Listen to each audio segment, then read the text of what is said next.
آپ سن رہے ہیں کتاب تاریخ ابن خلدون، باب نمبر 12، حضرت موسیٰ علیہ السلام، سب ہیڈنگ حضرت یوشع کی شامی عمالقہ سے جنگ۔ کتب اخبارین شہادت دے رہی ہیں کہ عمالقہ جو شام میں تھے، جن سے یوشع لڑے تھے اور ان کے سب سے پچھلے بادشاہ کو قتل کر ڈالا، اس کا نام سمدی بن حیوبر بن مالک تھا۔ یوشع اس سے اور بنی مدین سے انہی کے ممالک میں لڑے تھے، اور اسی واقعہ کی طرف اوف بن سعید الجرہمی اشارہ کرتا ہے۔ کیا تو نے نہیں دیکھا کہ ابن حوبر الکمی کا مقام ایلا میں اس کا گوشت ٹکڑے ٹکڑے ہو گیا؟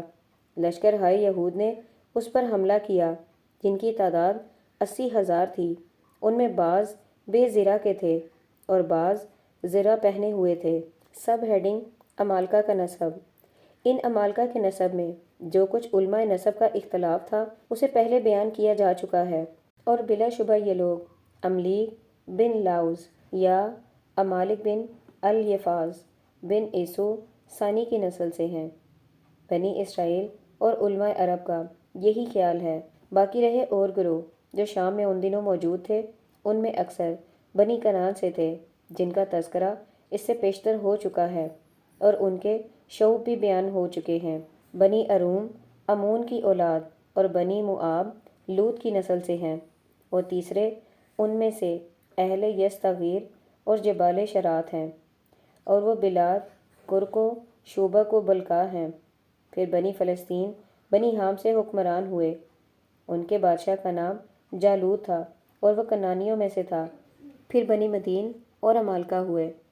چونکہ بنی اسرائیل کو سوائے کنانیوں کے ممالک کے دوسرے شہروں کی طرف بڑھنے کی اجازت نہ تھی، لہٰذا انہی کے ممالک پر انہوں نے قبضہ حاصل کیا اور اسی کو باہم تقسیم کیا، اور اسی کو ان کی میراث ملی، اور غیر کنانیوں کے ملک میں ان کے سوائے معمولی تصرف کے اور کوئی بات حاصل نہ تھی۔ سب ہیڈنگ بنی اسرائیل کی حجاز پر فوج کشی۔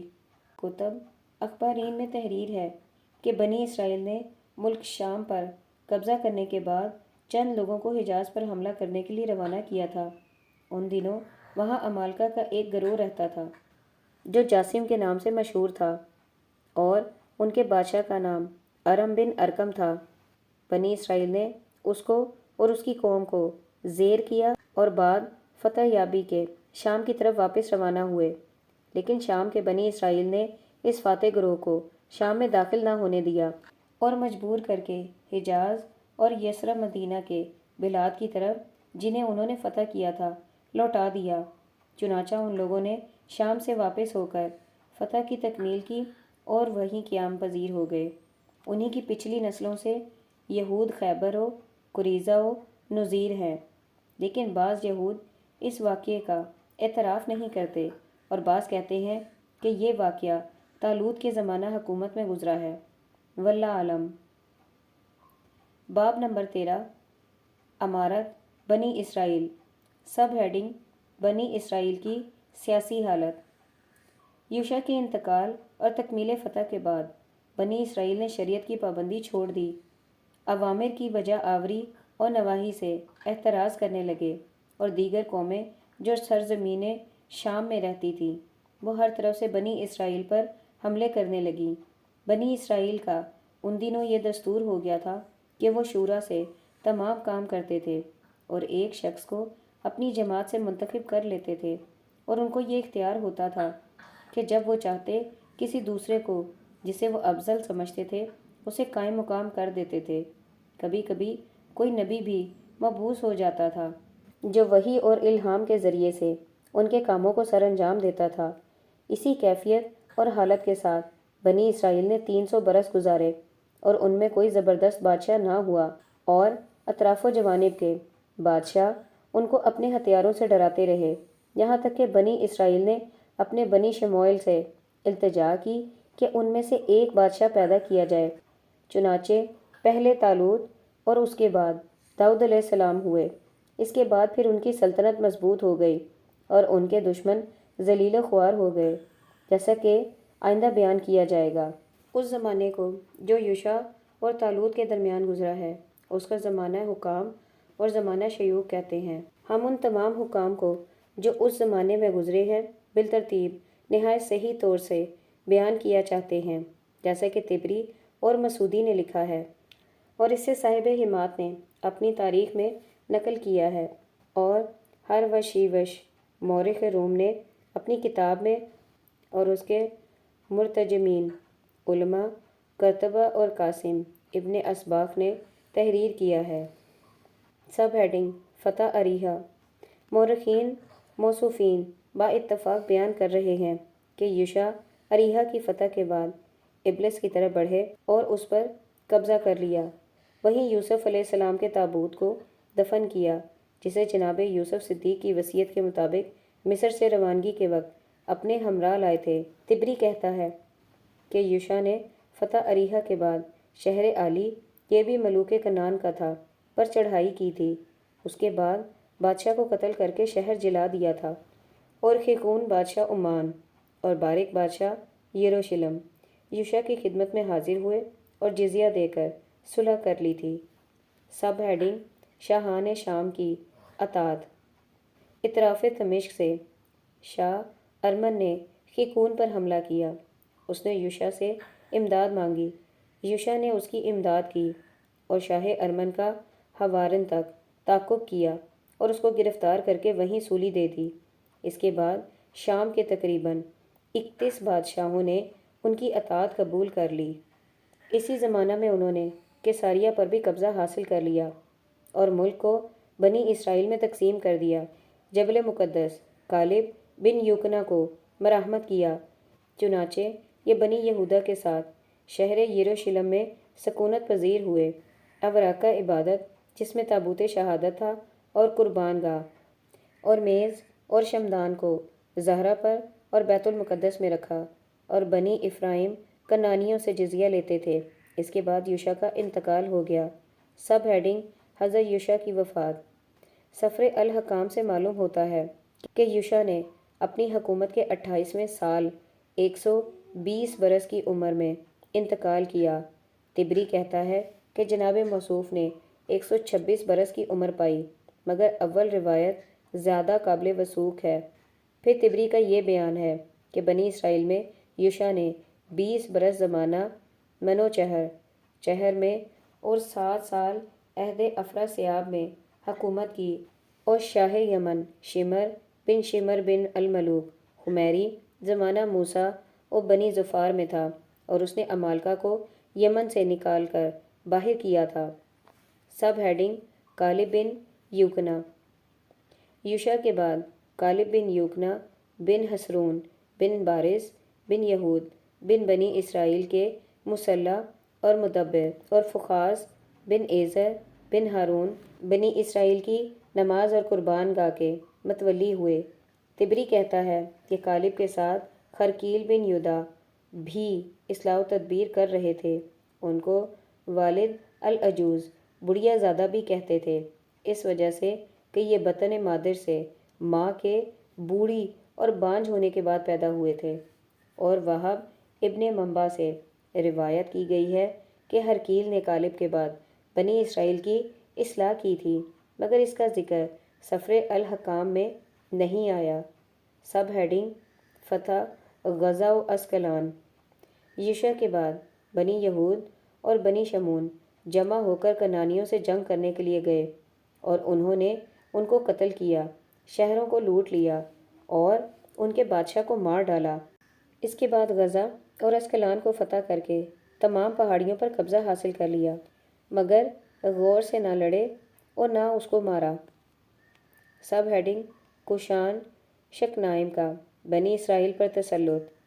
سبید بنیامین کے حصے میں یونانیوں کے ممالک تھے، وہ ان سے خراج لیتے تھے۔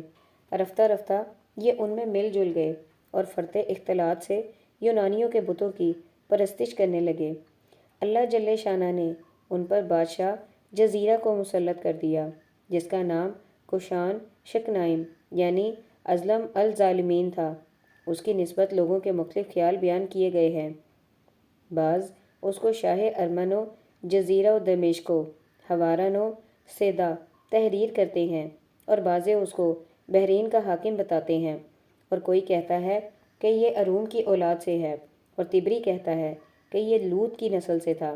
بہرکیف کالب بن یوکنا کی وفات کے بعد بنی اسرائیل 8 برس تک کوشان شکنائم کی ماتحتی میں رہے۔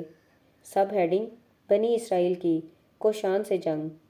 پھر اشتعال بالکناز بن یوکنا برادر زادہ کالب بنی اسرائیل کے پیشوا اور ان کے کاموں کے مدبر ہوئے، اور وہ کوشان سے لڑے، اسے قتل کر کے بنی اسرائیل کو اس کی غلامی سے نکالا۔